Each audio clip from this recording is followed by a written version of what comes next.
Well, good morning, our beloveds. Today we come in with a soft voice. The last time it was more forceful. We want you to understand that energy ebbs and flows. Energy is very similar to weather systems. You all expect this steady conductivity, but it's more like the weather. Rain, tornadoes, monsoons, dry, drought, overwhelm or underwhelm, too much and too little at the same time, too much sun and too little moisture. When you expect life to be in your little window of tolerance, it's going to create an upset when it moves outside of that band. Think of a ribbon. When the experience is either too high or too low for your expectations, you get overwhelmed. But maybe this is because you have tailored life to be within that band. Temperature or climate controlled environments. Cars. A variety of types of clothing. Where you get your food at the grocery store, where at some level there is always abundance. Now, not everybody has this experience, and we understand that, but we're trying to explain to those of you who have lived within that band of tolerance, where your basic needs have been met. You have an expectation that tomorrow will meet those needs, and when it doesn't, you are shocked. Now, those who have lived outside of that band, they know what it looks like when chaos hits. They know what it looks like when they have to be resilient and resourceful in figuring things out. There is a reason why those who are poorer and also more creative have better problem-solving skills to a certain extent. What we would call the duct tape people. They don't have the privilege of buying a solution every time a problem arises. They need to fix it themselves. So where are you within this projection of what privilege looks like? Do you have too much or too little? What you may have learned was a positive may be a negative when the shit hits the fan. Maybe you have so much privilege that you don't know how to actually problem solve other than to buy the solutions. Therein lies the quandary. Who is the winner and who is the loser?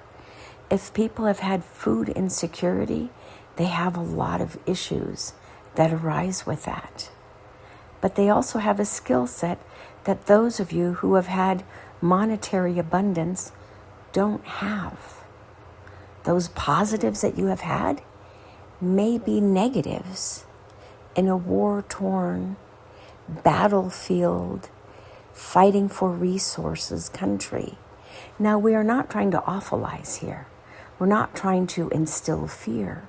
What we are trying to do here is to teach everyone that your skills to survive depend upon your ability to be resourceful and find solutions. And when you look down at those who have had the least amongst you, they might have more resources than you when Armageddon hits, as many of you anticipate. So what are your skills to build a collaborative and connective community so that you don't steal resources from one another in order to survive? What is mine and what is yours is mine. And instead to create this beautiful, rich tapestry of what is mine is yours and what is yours is mine. How do we collectively make this stretch and last and benefit as many people? Think of Jesus feeding the masses with loaves of bread and fish. Where did he get that ability? Was it literal or figurative? How do you create community and safety amongst your tribe? Not everyone, but your tribe. And more importantly, how do you create a tribe?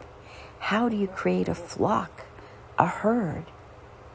You gather, you come together, you sit in circle, drumming, listening to the heartbeat of Mother Earth.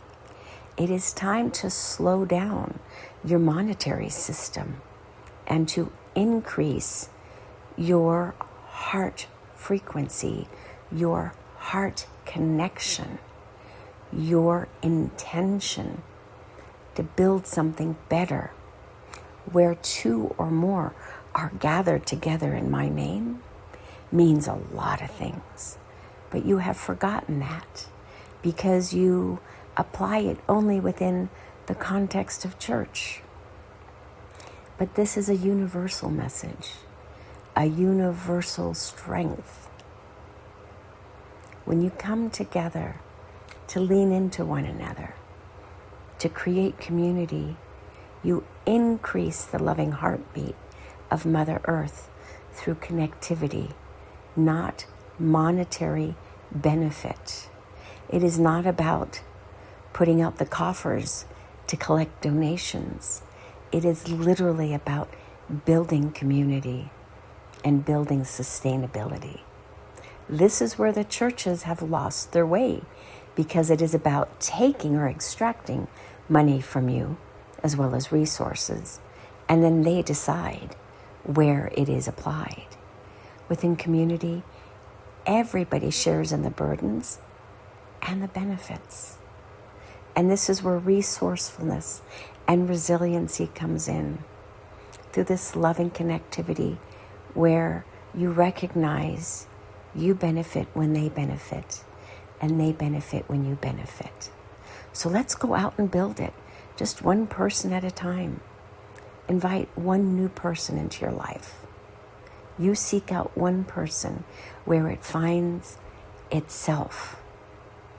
Figure out what that means. We are here to support you, but you must build the structure, the Noah's Ark, if you will, that will carry you through the difficult times, where you gather the plants, the people, the animals, the resources that will carry you through either the floods or the droughts or the fires. Whatever it is that Mother Earth, Mother Nature creates to build a new level of resiliency, to restore and replenish what is lost. We are here for you, but do not expect a handout. You can expect a hand up, but you must do your part. It is that simple, and so it is. Namaste.